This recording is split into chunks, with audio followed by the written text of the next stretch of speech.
Hi, I'm Lori. And I'm Kevin, and this is No Longer Ashamed. We are survivors of childhood sexual abuse. And we're here to share with you that if you're a survivor, you don't have to be alone. Our logo is a salamander, and the reason is a fire salamander can survive a fire, and you have survived a fire. We want to help you with your journey to healing and hope. We are all survivors together, and we walk this journey together, and you are not alone. By telling our stories, we are hoping that you will have the courage to share your stories as well and find your voice. Because stories are so important, and for so long I know that I wouldn't tell my story, but when I finally shared my story, that's when I got my freedom. And this is our journey and your journey to healing and hope. So come with us. Tonight we want to talk about hope. The whole reason we're doing this is hope.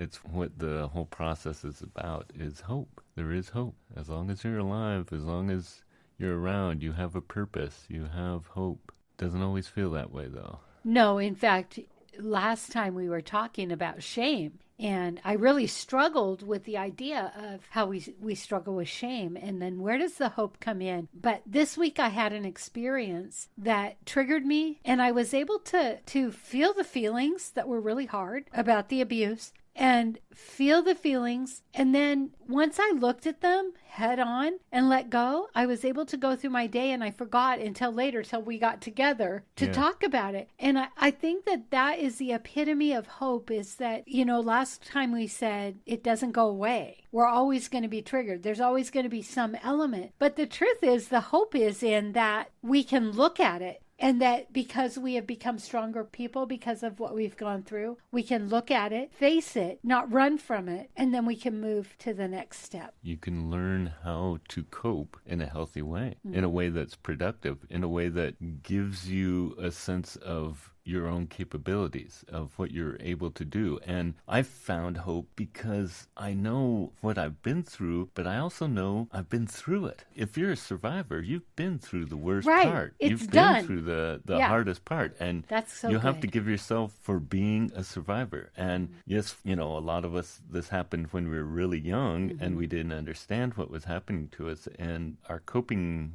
mechanisms weren't great. A lot of us had really, negative coping mechanisms, but you did what you had to do to get through it. Right. The hope is in when you look at it and you look at what you've been through, and then you learn that happened to you, but that doesn't mean you can't address it, get through it, and get beyond it, and get to the point where it's not defining you. It's not all that you're about. Right. And that was the thing that I had to come to, is that it didn't define me. And the fact that I was moving on and moving past it didn't mean I was ignoring it. No. And then I look at people that are still stuck in the cycle, and they're still the victim. And so they continue to attract people that will keep them in the victim mode. And I did that for years because I didn't understand. But I think the minute that we grab a hold of hope and we realize that is our key, the minute we have hope and we know that it's behind us. And I think some people, I remember a friend of mine that I was talking to her because I knew she had had some abuse, and she goes, I'm not going to be weak. She saw it as weakness. And she thought if she revisited it, she would cry and never stop crying. Yeah. And I remember feeling so sad for her that she had to keep stuffing it, and so grateful that as hard as it was to walk through and to face this, because it was hard, right? It is. So hard.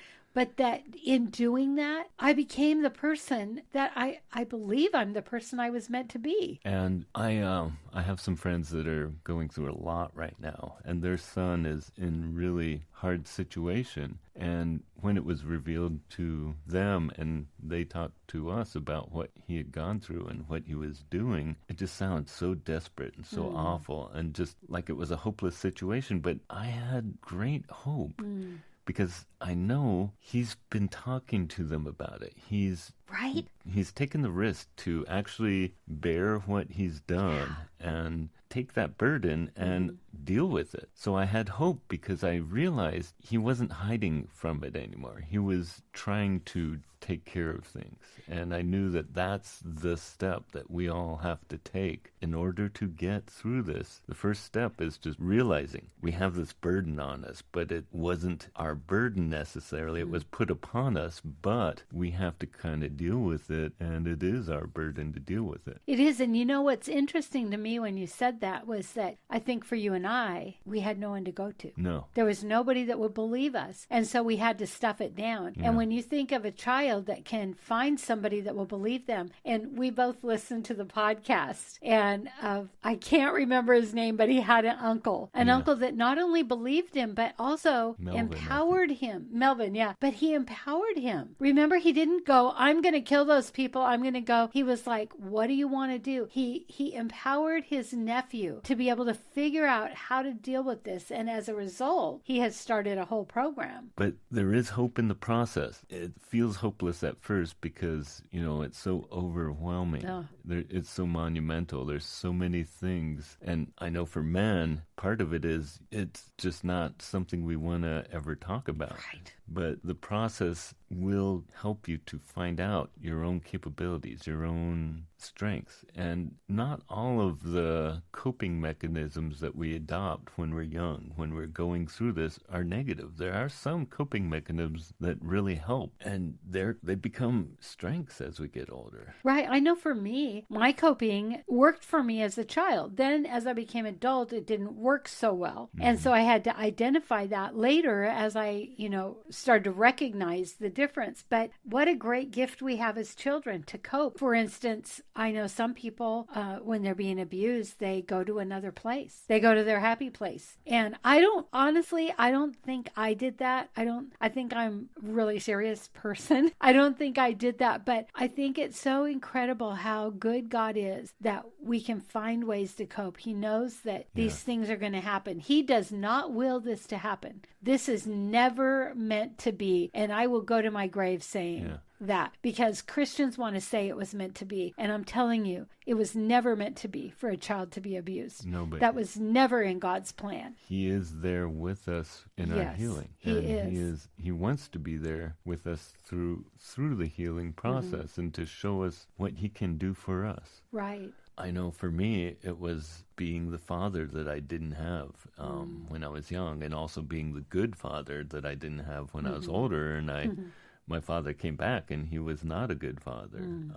I had one of those. So the hope is that when you start the process, you will learn what your capabilities are. You'll learn also what your issues are, and you'll learn how to work through those issues. Right. And I think the hope is that there is healing. And I look at the life you're living, you and Charnel. I look at the life I'm living, that I am living my dream. And even in this COVID mess, every morning I wake up, I'm so blessed. I have a job, 2 jobs, coaching and being on the radio, that I love. And I'm not saying I had to go through that to get here, but I'm saying I love where I am regardless of what my past was. Yeah. And that's the hope, that we can still have a life that we love. We can find out what it is that we want to live. I mean, we can look in the mirror and say, what do I want to be?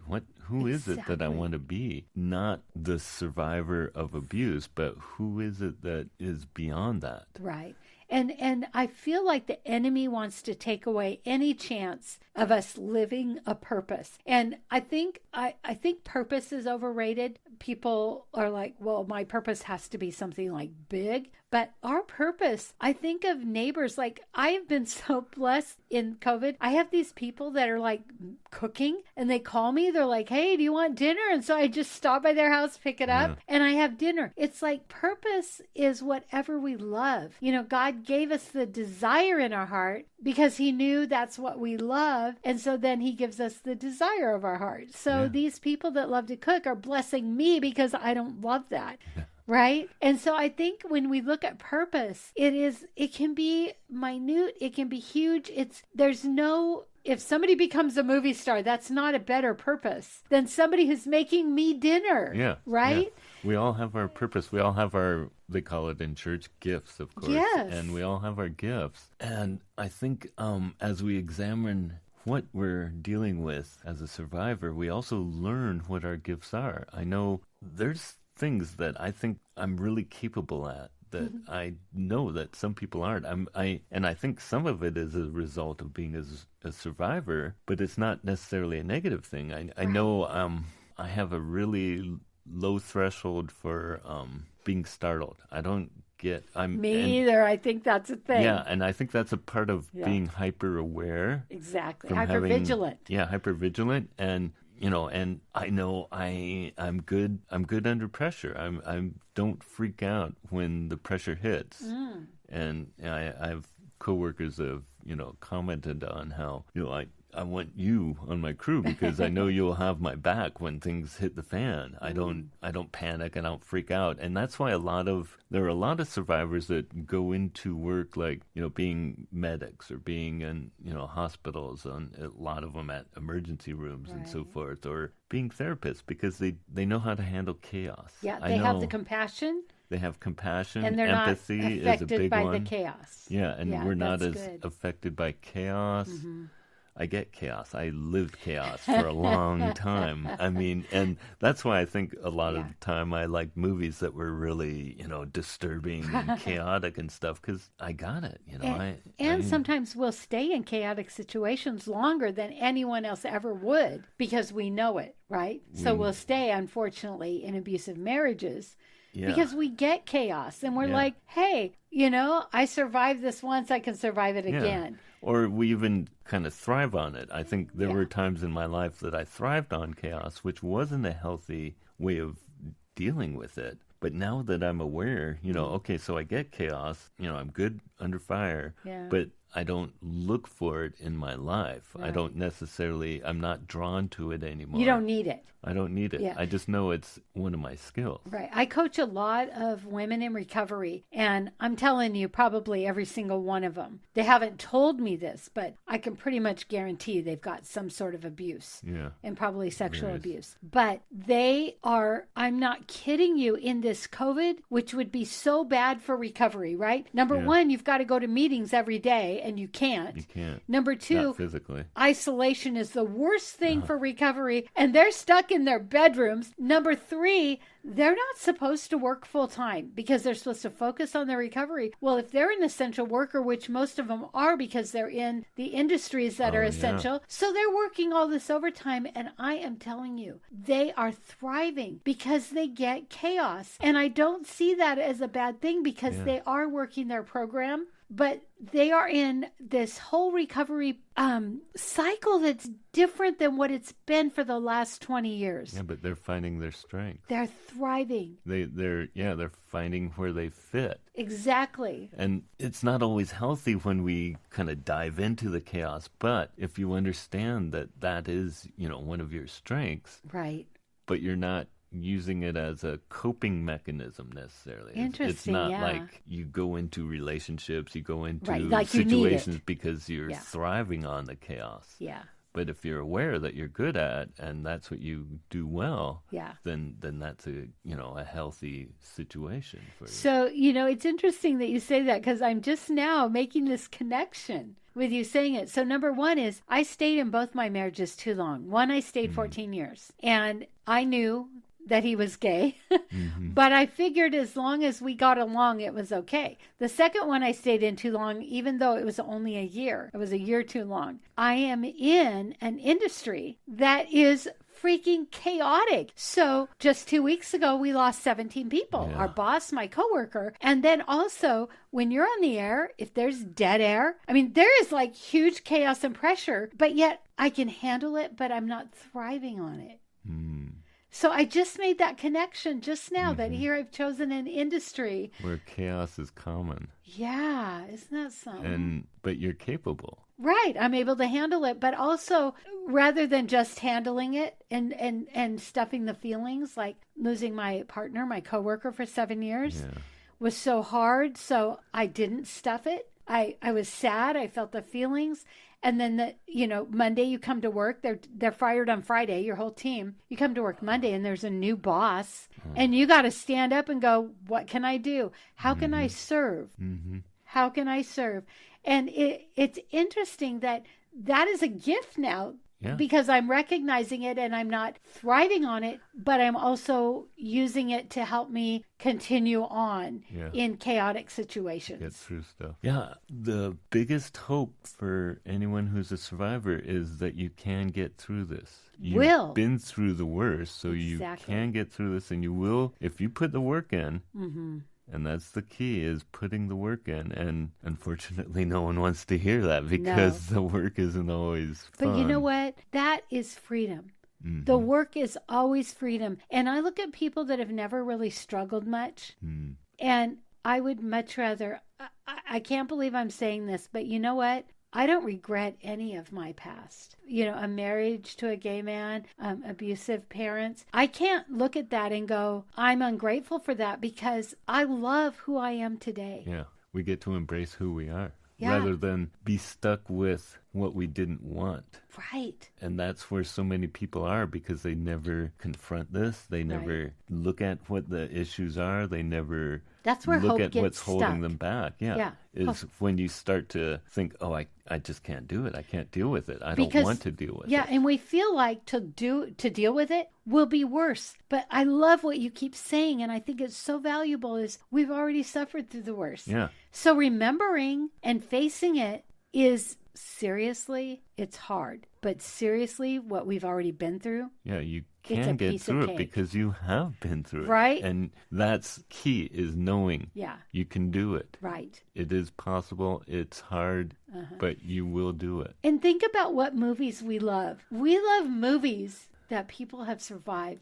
They've faced all the odds and they have hope. And really, if you think about it as a survivor, wow. Mm-hmm. You are one of those. You've been through something that no one else even can conceive. Right, know? Most people. And the ones that can validate you, and that is so awesome, like you and I. You know, even being on the female-male side, which I think is very different with abuse. You know, the way we suffer, the way we come forward, all of the things, we've talked about that so often, but that we've got that validation, and yet both of us are on the other side, and I love that. I love that we have the hope, number one, in Jesus, that he is the one who saves us. And I think that sometimes we think, where was God? Mm-hmm. And I learned, I don't know how really, it might have been a class I took, but I remember, and I don't know that I did the activity then, but it was like, Jesus was with you. And when you think about that, Jesus doesn't take our free will away. So he can't take away the free will of the abuser. And so that when you think he's there with the abuser, with his heartbreaking.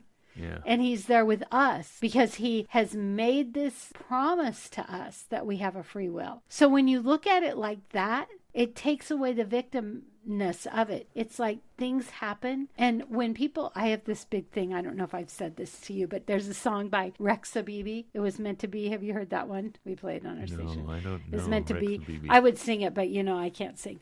Anyway, I take issue with it's meant to be. I don't believe that. And Christians say that all the time. And when people say that, and they don't know you're a victim of abuse, that will send you down a rabbit trail. Yeah. Don't you tell me that Susie got born into a great Christian home where she never suffered and I got the hell family. Yeah. Don't tell me that was meant to be. Because if it was, then what was God saying to me? Right? Exactly. I think the other issue that hangs me up, I had problems with when I was that used to hang me up was a feeling of kind of entitlement, so to speak. Ooh, say more about that. When I was addressing my abuse, when I kind of came out with it and was trying to deal with it, it was like I deserve some sort of medal or something for being a survivor.